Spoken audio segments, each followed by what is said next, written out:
ಮಧುರಿಮಾ ಕಥೆ. ಇದು ನಾಗರಿಕತೆ ಕೊನೆ ಹಂತದಲ್ಲಿದ್ದ ಹರಪ್ಪ ಮತ್ತು ಮೊಹೆಂಜೊದಾರೊದಲ್ಲಿ ನಡೆದ ಘಟನೆ.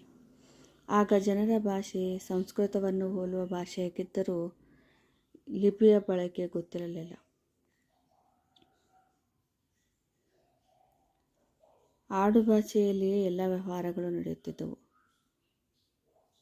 ಧಾನ್ಯಗಳ ಉಗ್ರಾಣಗಳಿದ್ದವು. ಜಾತಿ ಪದ್ಧತಿ, ಮೇಲ್ವರ್ಗ ಕೆಳವರ್ಗ ಎನ್ನುವ ಭೇದ ಭಾವ ಜನರಲ್ಲಿ ಇರಲಿಲ್ಲ. ಉಡುಗೆ ತೊಡುಗೆಗಳು ಈಗಿನ ರಾಜಸ್ಥಾನವನ್ನು ಹೋಲುತ್ತಿದ್ದವು.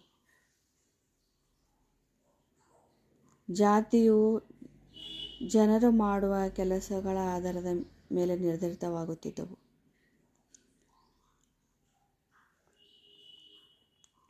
ಕಡಿಮೆ ದುಡಿಮೆ ಹೊಂದಿರುವವರು ನಿಶಕ್ತರು, ಬಡವರೆನಿಸಿಕೊಳ್ಳುತ್ತಿದ್ದರು.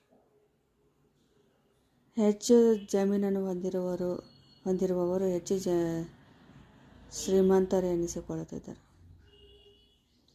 ಶ್ರೀಮಂತರು ಪ್ರತ್ಯೇಕವಾದ ಸ್ಥಳಗಳಲ್ಲಿ ಸುಸಜ್ಜಿತವಾದ ಬಂಗಲೆ ಮತ್ತು ಎಲ್ಲ ರೀತಿಯ ವ್ಯವಸ್ಥೆಗಳನ್ನು ಹೊಂದಿರುವ ಸ್ಥಳದಲ್ಲಿ ವಾಸಿಸುತ್ತಿದ್ದರು. ಮತ್ತು ಬಡವರಿಗೆ ಚಿಕ್ಕ ಚಿಕ್ಕ ಮನೆಗಳಿದ್ದವು ಮತ್ತು ಪ್ರತ್ಯೇಕವಾದ ಸ್ಥಳದಲ್ಲಿ ವಾಸಿಸುತ್ತಿದ್ದರು. ಅಂತಹ ಒಂದು ಕುಟುಂಬದಲ್ಲಿ ಮಧುರಿಮಾ ಜನಿಸಿದ್ದಳು. ದುಡಿಯುವುದು ತಿನ್ನುವುದು ಮಾತ್ರ ಗೊತ್ತಿದ್ದ ಜನಗಳ ಮಧ್ಯೆ ಬೆಳೆದ ಮಧುರಿಮಾ ಸೌಂದರ್ಯ ನೋಡುಗರ ಕಣ್ಣು ಕುಕ್ಕುವಂತಿತ್ತು.